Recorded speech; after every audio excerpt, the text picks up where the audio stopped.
Hello, Hey Boomer community. My name is Wendy Green. I am your host for Hey Boomer. And Hey Boomer is a show for people who will soon transition or who have already transitioned to retirement, and they're asking the question, what's next? And in our show, we explore many topics. This month, we're focusing on the topic of money and how our perception of it and how our lifestyle is impacted by it and how our relationship with money impacts the choices that we make. And so the goal of Hey Boomer is to have our listeners leave inspired that this next chapter of life can continue to be a fulfilling and meaningful chapter of life. My guest today is Ryan Frederick, and Ryan focuses on the intersection of place and healthy aging. He recently released his first book, Right Place, Right Time, The Ultimate Guide to Choosing a Home for the Second Half of Life. And it has already become an Amazon new release bestseller. Ryan is CEO of Smart Living 360, which helps institutions and individuals thrive in the age of longevity by providing strategy consulting services, real estate development services, and consumer content. Some of Ryan's clients range from leading health systems to billion-dollar institutional investment firms to national real estate developers and senior living providers.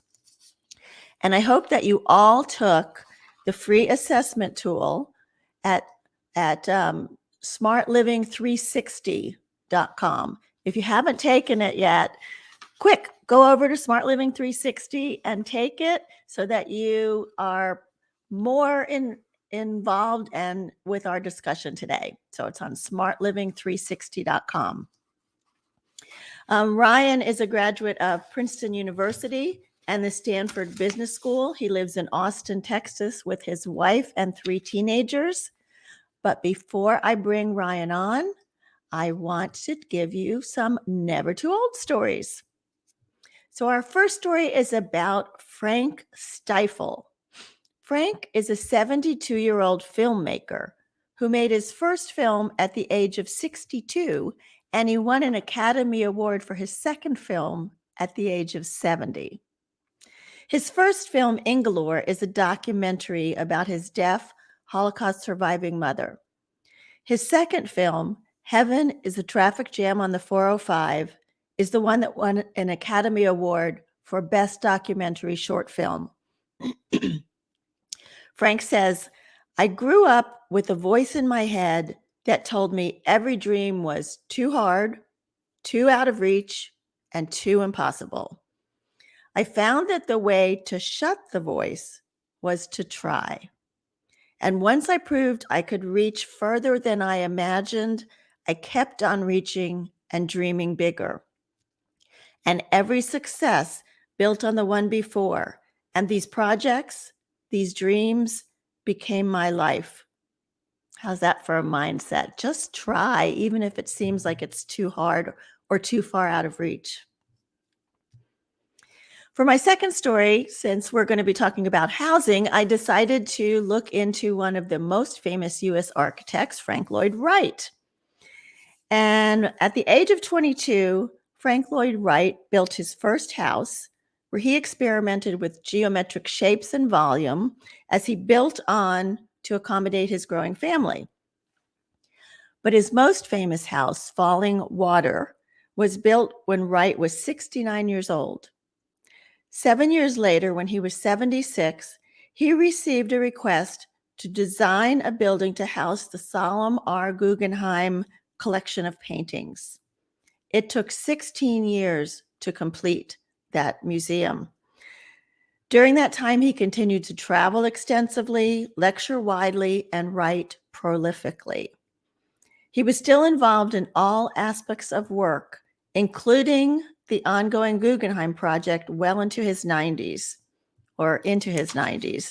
When he died, he was 2 months shy of 92 years old. So finding purpose, doing work you love, and having a mindset to try, we are never too old for those things. let me bring Ryan on. Hey, Ryan. Hey, Wendy. Thanks. I love those stories. And thanks for having me. Yeah, I love sharing those new stories every week. Yeah, it's fun. So just to kind of set the tone, I wanted to say that, as boomers, when we looked at how our grandparents aged, right? Well, first, they were old. And typically, they either lived in the home that they were in, they may have moved in with the family, or in the saddest case, a lot of times we saw them aging in what appeared to be a pretty grim nursing home kind of place. But their lifespan was so much shorter than our lifespan now. And, I'm approaching 69. I don't look at myself as old, although when my grandmother was 69, she was definitely old. So just to kind of put it all in perspective, as we're talking about place.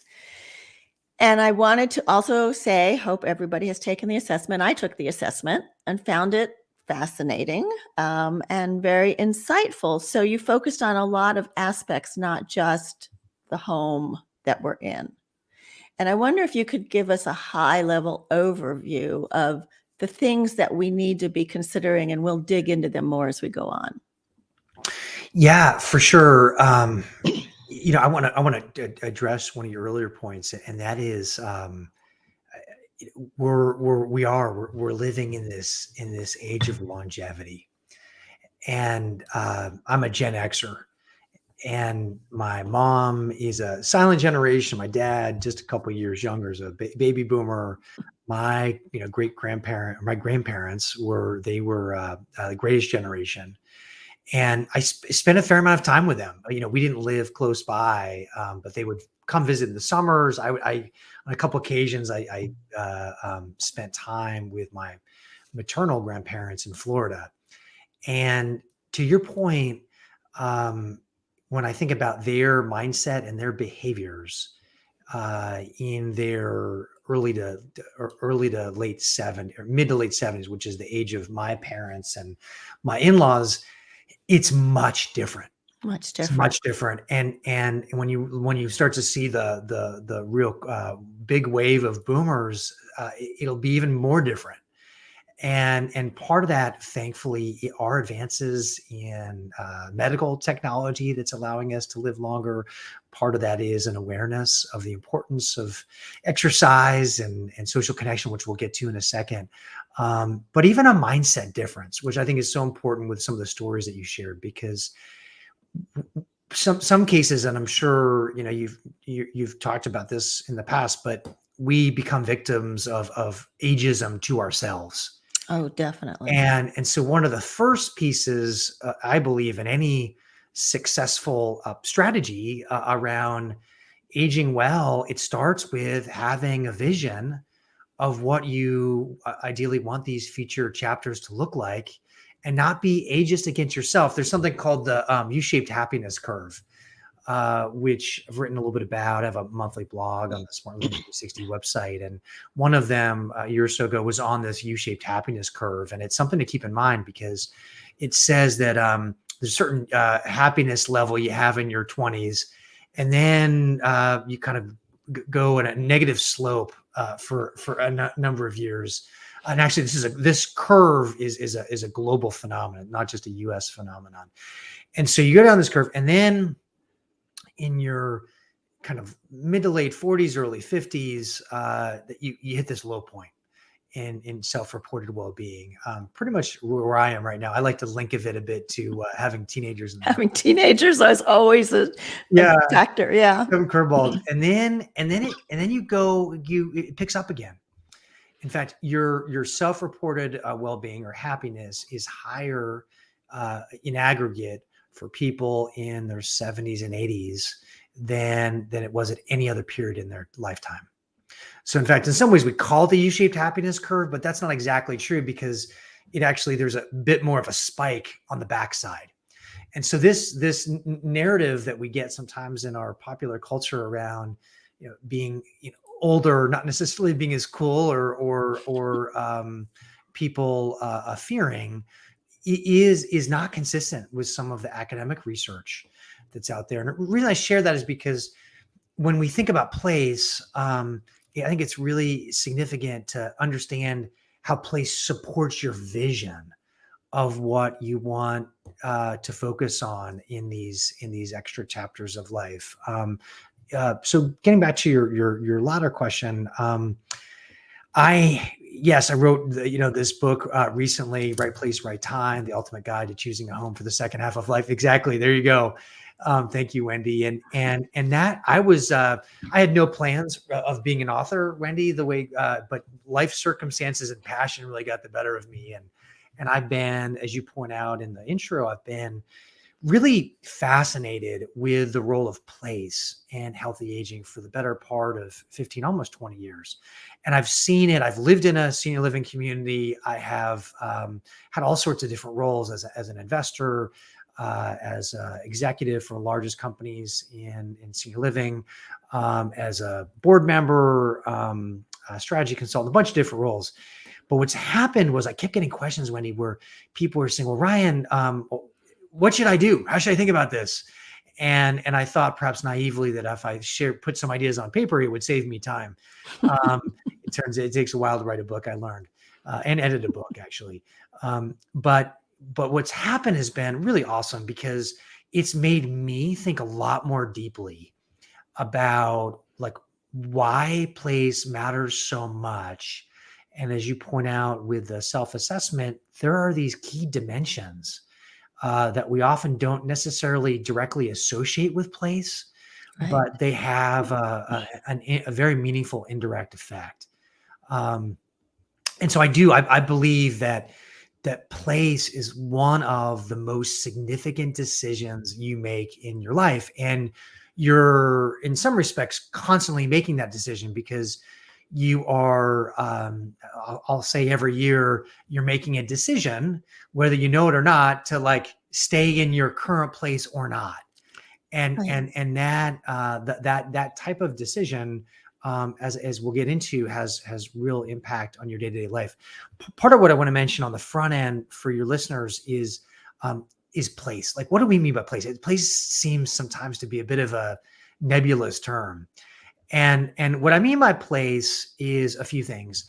I mean, it's certainly the four walls of your home. Absolutely. But in some cases, that's what people think of in terms of place, and it's a lot more than that.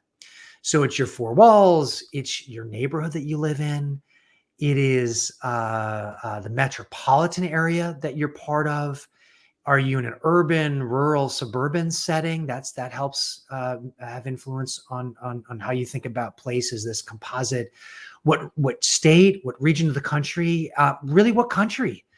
And we see that a bit, sadly, right now with some of the global conflicts that are happening, of course, in Ukraine, but even what the circumstances in Afghanistan and what's happened with some of the changes there. So you might live in a perfect neighborhood and great four walls somewhere in Afghanistan, but odds are when you look at its composite, that's not a great place. And so it's sad, it's heartbreaking, the disruption that some of these conflicts have created. But when we think about our lives and how we think about place, we need to understand that these different this composite of place, not just your four walls, but your neighborhood and so on, and thinking about place more broadly.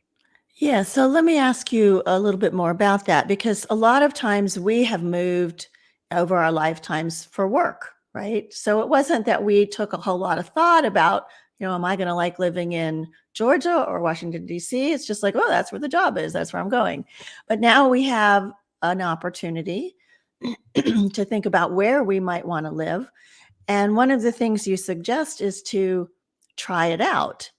So, say for instance, my kids are living in, Oregon, which they're not, but let's just imagine, like, how do I stop everything and spend a month or so in another place to figure out, is that going to fit for what I'm looking for?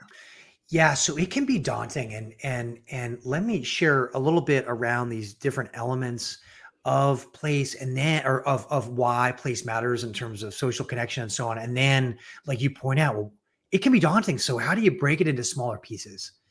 And when you shared with me that you'd study computer science, I think, and I'd studied electrical engineering in college. My kids make fun of me. They're like, "Dad, that has nothing to do with what you're doing now." And I know, right? but I tend to push back a little bit, because I do think that there are elements of like systems thinking engineering teaches you that has applicability for life more broadly, including things like this and how we break down how to make good decisions about place.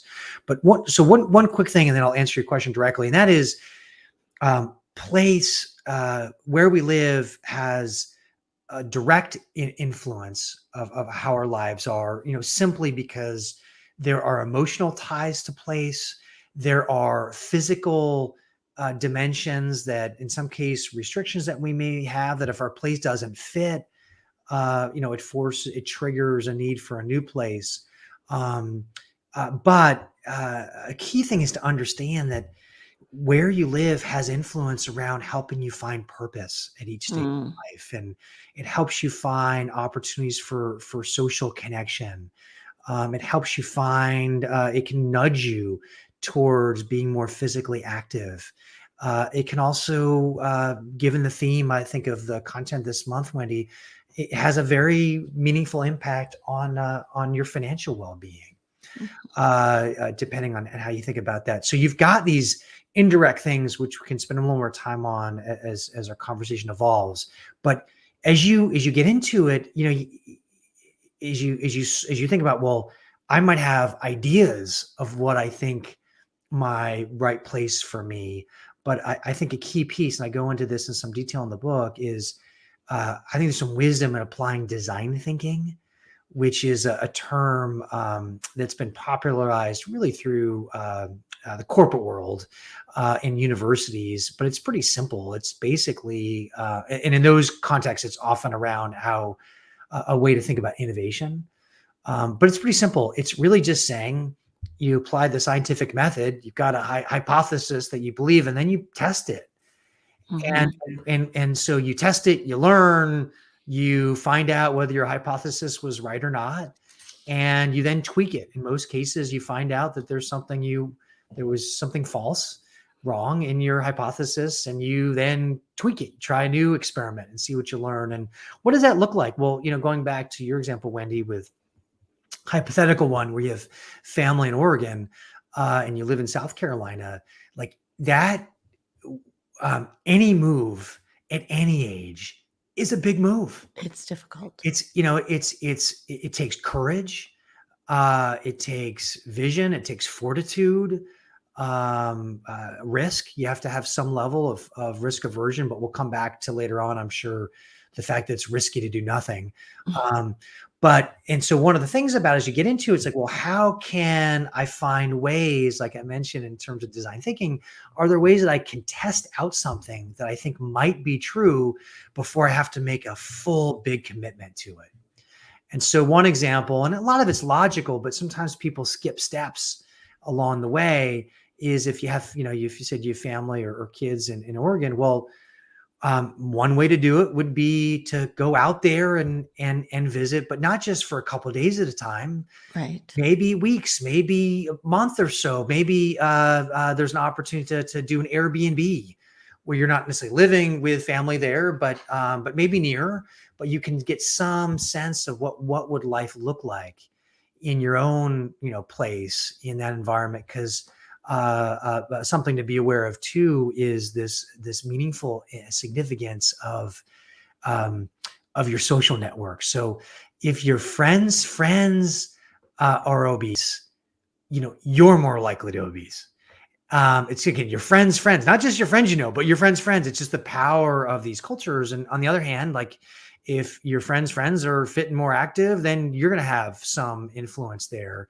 This particular example, Oregon tends to be pockets of it anyway, pretty active place, and you a lot of hiking and things like that. So you can get caught up in a good way in some of those cultural elements. But the idea is like, how can you have different ways to test what you're looking to do in a thoughtful way before you decide to leave completely from your current home, to a new place. This type of thinking around design thinking tends to be particularly important when they're big irreversible decisions.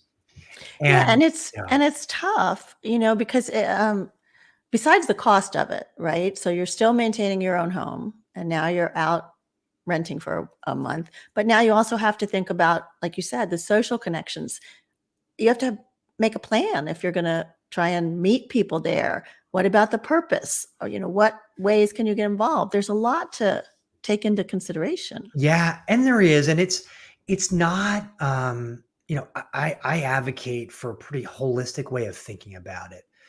In part because with people living longer, going back to our age of longevity construct, which researchers say today that babies born today in the developing world, the modern economies, modern countries, um, that they have a 50% chance of living to at least 200.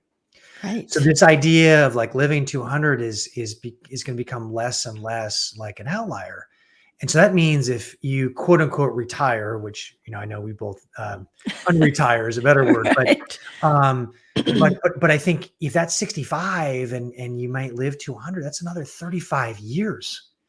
And so what do you want those chapters to look like, and where do you find purpose in each one is really significant, and there's a lot of research I can quote on that. So I think it means that you do want to have a set of questions when you're exploring these places, not saying that any one place is going to check every box you can possibly imagine. And some areas are more important to some individuals than others, but recognizing it's more than just your four walls as you get into it. In some cases, you could have situations, depending where you're from, you could rent your house while or Airbnb your house while you go to another place. And there could be some ways there to make it so it's less of a financial loss, let's say, than it could be otherwise. So it requires kind of creativity on both sides of this. But I think it is helpful to say here are the things that matter to me. Here are the things that here are things that matter to me, and here are things that from a research perspective also really I know to make a difference. How well is that aligned with my current place and future places? Right, right. And I think that goes back to your whole discussion about vision. You have to have a vision for what it is that you're looking for, and probably do some research before you even go. So you're going to have an idea of where to find it. But I wanted to talk about now not moving, like the whole idea of aging in place. And you kind of redefined that. You called it living in community. So I really like that. Would you talk about that? Yeah. So I don't go on many rants in the book, but I do go a bit of a rant on aging in place, and they're for a few different reasons. I take issues with the branding of aging in place, because aging seems like it's something that's happening to you as opposed to being an agent in your own path. And so and then in place, it seems like you're like a statue. You're immobile, and so I have issues with that as well. And so this idea of being a statue in one place where things are just happening to you is really at odds with the research around healthy aging and longevity. It's quite frankly, it's the opposite. It says it's more about living than necessarily aging. It's more about uh, you know, leaning into these different experiences that are possible. It connotes action and movement around. In fact, it was part of a conference several years ago where we had the foremost region surgeon generals, and they asked them to provide advice for successful aging in one word, and all of them independently came up with the word move as being like, that's what you just got to move every day. So I do. So I take issues, first of all, with the language, but I also take issue a bit with the strategy in the sense that I think the strategy of aging in place, while popular, is much more challenging than many people realize or care to admit. And that's one of the reasons I created the self-assessment tool, because it helps you take a moment to say, well, if I really were to look at my place today across this broader lens, do I have purpose the way that I could? Am I as socially connected as I could be? Most older adults today, um, about 50% of older adults today don't know any of their neighbors. It's crazy.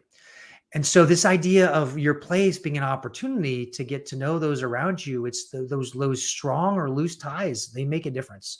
Um, and so on. So I think that I listen, I have, and we have an emotional connection, many of us do, to our home.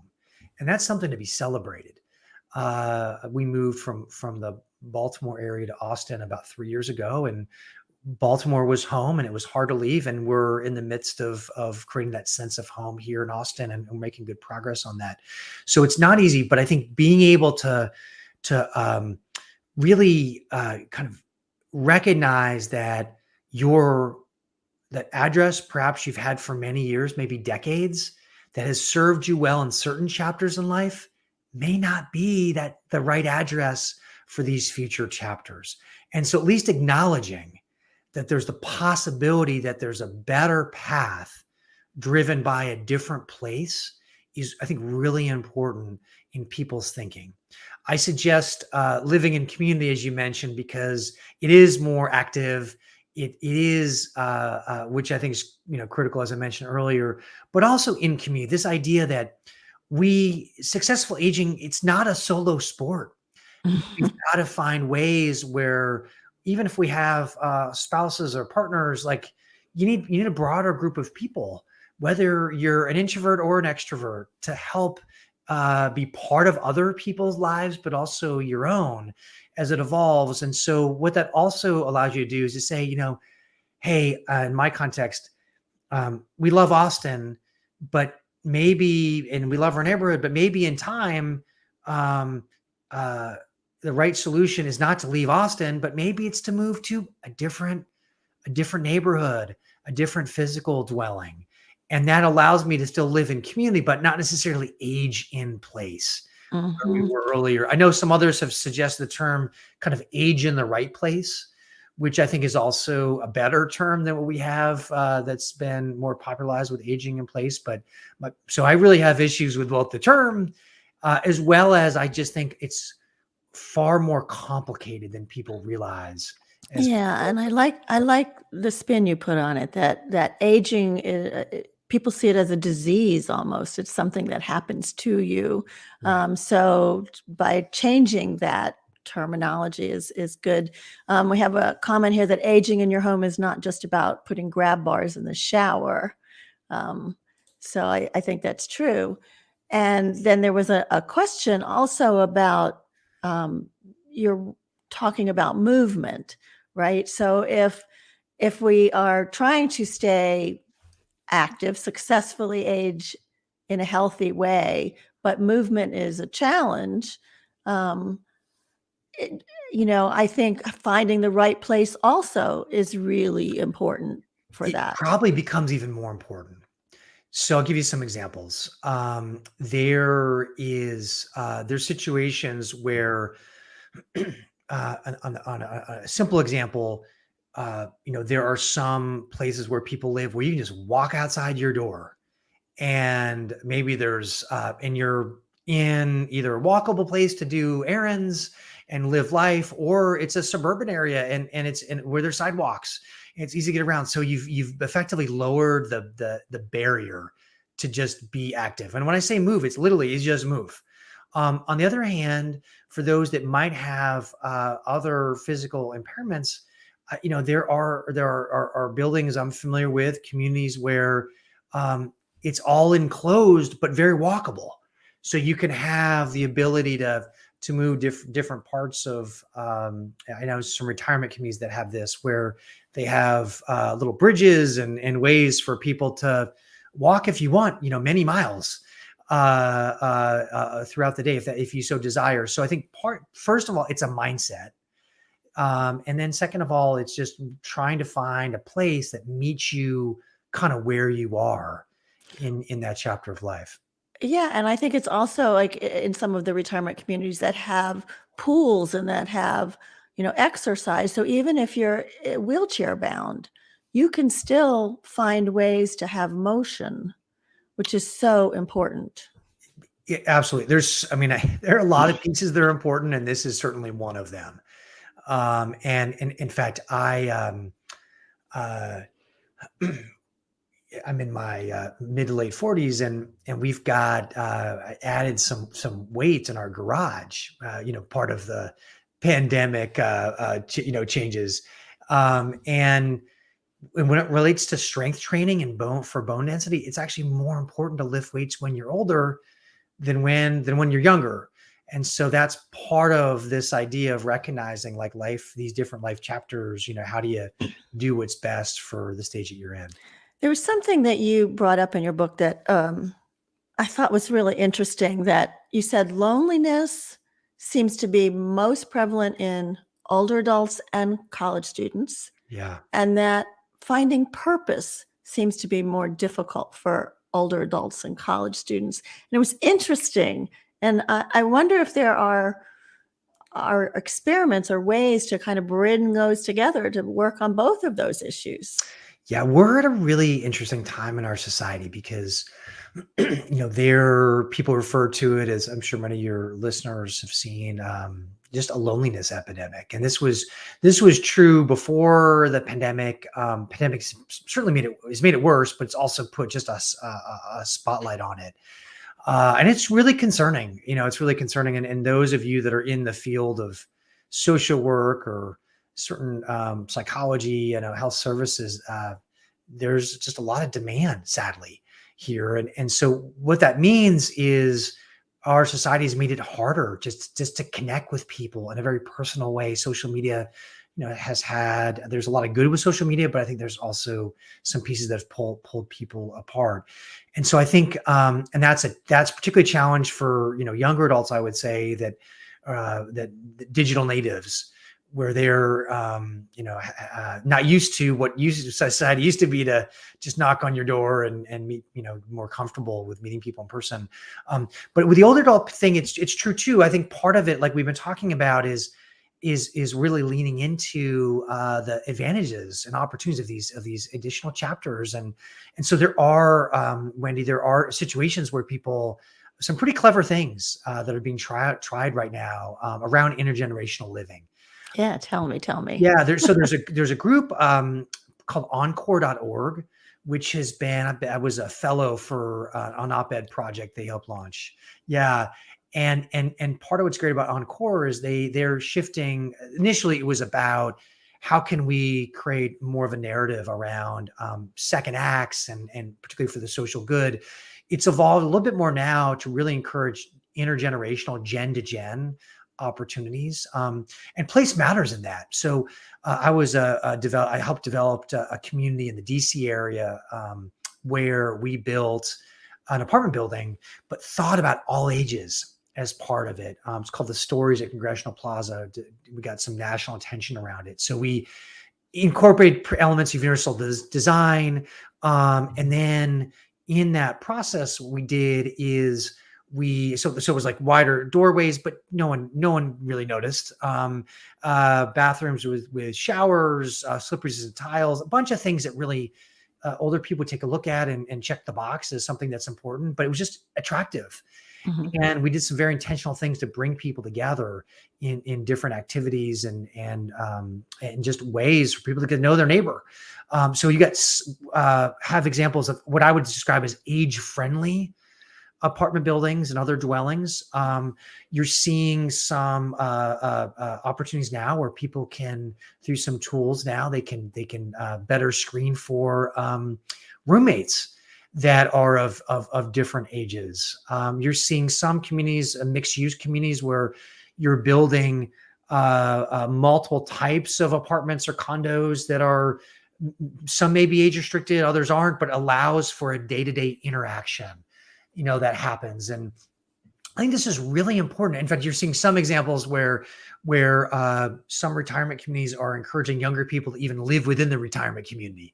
There's been some examples of that. So there, I think it really is, when you look at the research around intergenerational activity or relationship, it's important for both sides. And so I would encourage your listeners here, if that's something that you're drawn to, I have some suggestions in the book, but just be curious about it. Do some research, see what might be possible in your area. One of the challenges sometimes with a traditional retirement community is, by definition, it's age restricted. And so it can be harder to just have that day-to-day interaction that is more common. Well, I was really interested to read about some of these things. I'm got your book open now about the home sharing and the co-housing and the co-living and intergenerational living communities, because I think that is super important. And I'm wondering, with your background in real estate, do you see any that seem to really be catching on, that seem to be, that's a good direction we're heading in? Yeah, I think we're at an exciting stage because I've used the pejorative term kind of shady acres for the traditional retirement communities. And I think you're getting more and more pressure on shady acres, that this idea of retire, which, by the way, retire means to withdraw, to like disappear. I know during the baseball season, I was watching a game, just a fraction of a game, and the announcer said, the batter, hit the ball to left field, and the outfielder caught it. The batter is now retired. Like, they're off the screen. They're off the place there. And so I think we've got an awful term to describe what really should be not retire from, but what are you going to retire to? What's your next act, next chapter? And so I think there's a key piece, which is happening in an exciting way. I think real estate developers are recognizing we got to think differently about how we support people and empower them around these new chapters. So I would describe we're in an experiment phase right now, where people are building what we've had traditionally, but there's a new crop of innovations that are happening. They're small scale. They're not across the country. They're in different areas, but we can start to see what models people are responding to that will ultimately lead to more of that. And I think there's a key role here that individuals have, which is to be vocal about what you're looking for, even through channels like Hey Boomer, which is actually one of the reasons I decided to write this book, is really wanted to help people as they navigate what I think, as I said earlier, is one of the most important decisions in life that you make a number of times in your life, but also to be more informed around, well, here's what people value, to then, help the real estate development world create better options for people, better aligned with the psychographics of tomorrow. In fact, I'm doing a keynote talk at the Urban Land Institute, ULI, which is really the largest real estate developer network in the country, really globally, around these topics. So I would say, there is co-housing and there are co-living and a number of newer models. It's hard to say right now, Wendy, that there's any one in particular that is, taking off in large scale. But I would expect to see a number of those that do get traction to be more available across the country. Yeah, I mean, I'm excited about the idea of intergenerational living, because I think it serves the purpose of grandparents can have a sense of purpose with children that live nearby by, helping out, and the young people can be there to help us should we need some assistance. And I just think it's a brilliant, certainly, way to look to the future. And so, boomers, all of you out there listening, Ryan said, be vocal. So let's let it be known that that's something that appeals to us, instead of just being kind of shut away into everybody's over 65 and this is where they have to live now. Well, and part of that is, to play devil's advocate for a moment, the most successful master development in the country is the villages. And the villages is very clear. We are age restricted and we're about this type of lifestyle. And so there are, there are people that have different preferences. And so Sure. that's, I think, part of this. There's no one thing that fits everyone. And I see a note here, a comment from Susan, and she's right. I think we have to not be naive, in terms of people do need to live peacefully together. And so I think in some cases, the most elegant solutions are ones where you offer housing like I've described in I would call age-friendly housing to make it work for people of all ages, but also have, particularly when you look at retirement housing that has some level of health care that may be part of it, have places like that do focus on things that are needs that are more applicable for older people, but have them located in such a way that allows for spontaneous interaction with people beyond just the demographic of your building. And some of that you see in urban settings, some of it can be suburban settings. We can do better in that regard. But I think expecting everyone to want to live, under the same roof, that can be challenging for other reasons too. Not the least of which is noise and different sleeping patterns. Right. Well, I kind of want to talk about the one thing that we haven't talked about, and that is the planning for when we really do need help. And it's something that none of us want to imagine, that suddenly we're sick or we've hurt ourselves, we need to go into some kind of rehab, and our kids go, all right, here you go. And we haven't had a chance to think about it. So what are some strategies you suggest for looking ahead and having some ideas to be prepared if and when that time comes up? Yeah, so this is a lot of the content at Smart Living 360 and the book Right Place, Right Time is focused on planners, and I believe that place matters in many ways profoundly at any stage in our lifespan. But I think for this, some of that thinking can happen as early as your mid 40s for some advanced planners because of, again, how we think about place. When we focus a bit more, I would say, on some of the health concerns that might become more prevalent in our mid 70s and beyond, I think one of the first steps is getting some feel for your unique circumstances. When we think about place, I know in the relationship with my wife, she doesn't agree with everything I have to say. And vice versa. So yes, I know. So, what you're looking for may not be exactly what your partner's looking for. And so there's really important conversations in that. I think that you have to have, on the other hand, if you're, a solo ager, someone that doesn't necessarily have family close by or doesn't have kids, like there may be a greater responsibility to have a plan in place. And so I think that as you think about that particular, kind of life stage where either there are some health needs or they could be around the corner, I think it's a key time to be thinking about doing some research on what are the options.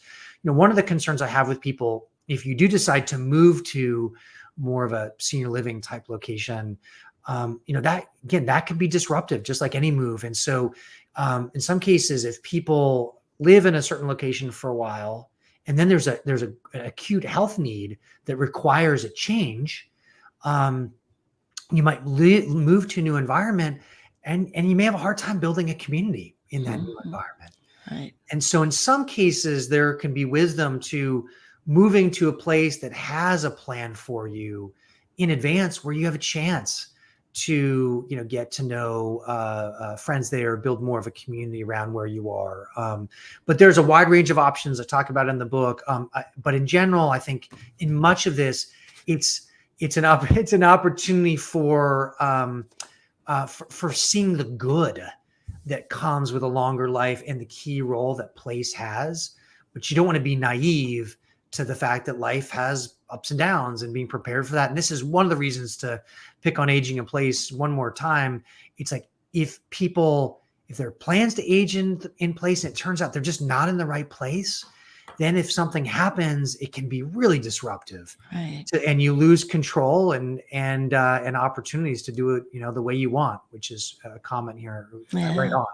So that's and ideally, you just want to make some of these decisions when they're not urgent. Well, Ryan, your book, Right Place, Right Time, really did give me a lot to think about. And it's an easy read. I like the way you broke it up.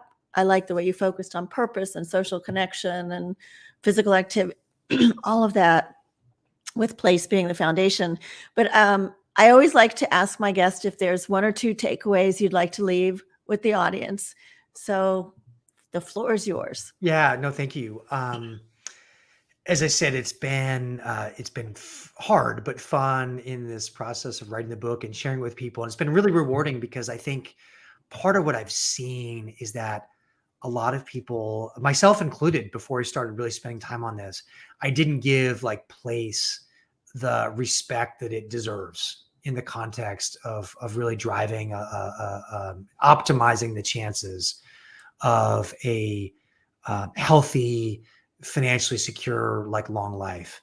And so I would say that the first thing for your viewers and listeners is just place matters a lot, and choose wisely.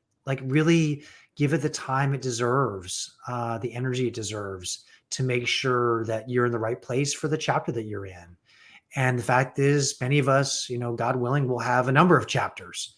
And just being comfortable and engaging, ideally with friends and family, to talk it through, of how to think about it. So that's one thing. Just give it respect and recognize it's an investment worth pursuing. If you care enough to watch what you eat and exercise, place should be in that same level of discussion. And then I also, like we've said earlier, just encourage people to create that opportunity for self-reflection. And when I wrote the book, I got a lot of positive feedback on these dashboards that are part of it, where you get to see other people's stories, and then you get to think about and reflect on yours in those 5 areas of purpose, social connection, physical well-being, financial well-being, and then just place itself. And encourage those that do want to think more about this to take the self-assessment on the website, and then feel free to reach out to me. I'm in the process now of trying to figure out, given the success of the book, what's other content that I can provide that would be helpful for people on this journey. With my my vision is to really be seen as an objective expert, international expert on this role of place and healthy aging, and giving people some of the tools to navigate, on that journey. So do engage in the assessment if that's right for you, and look out for, for other things. But I do, just thanks for the email there, Wendy, because do reach out. I'm trying to create stuff that would really be effective and valuable for people on their journey. Yeah. So thank you, Ryan. You've been a very, very good guest, and an important topic. Like you said, if you want to reach out to him, it's Ryan, RYAN, at smartliving360.com, and go to the website, smartliving360.com, to take the self-assessment. I think you'll get some interesting insights from that. So the final part of our series on our relationship with financial security as we age, we're going to talk to a woman named Frances Simon about senior elder abuse. So each guest in the series up to now has given us knowledge to help us become more proactive in our preparation for our best future. Frances is going to talk to us about becoming aware of warning signs, the red flags, what we can do to protect ourselves and our loved ones from elder financial abuse. So I hope that these topics have been useful, will continue to be useful. If you have questions, if you want more information, you can certainly email me at wendy@heyboomer.biz. I can put you in touch with some of the right folks.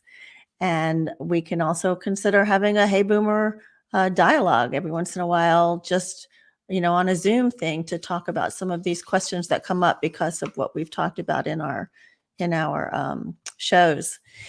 And if you like what we're doing on Hey Boomer, you can support us with the buymeacoffee.com/HeyBoomer0413, which is when our first show was. April 13th. So buymeacoffee.com/heyboomer0413 to help support the work that I'm doing here. And I just want to thank you all for tuning in today. I know that your time is valuable, and every time we put on a show, I hope this is valuable to you as well. And I'd like to remind you to live with passion, live with relevance, live with courage, and we are never too old to set another goal or dream a new dream. My name is Wendy Green, and this has been Hey Boom.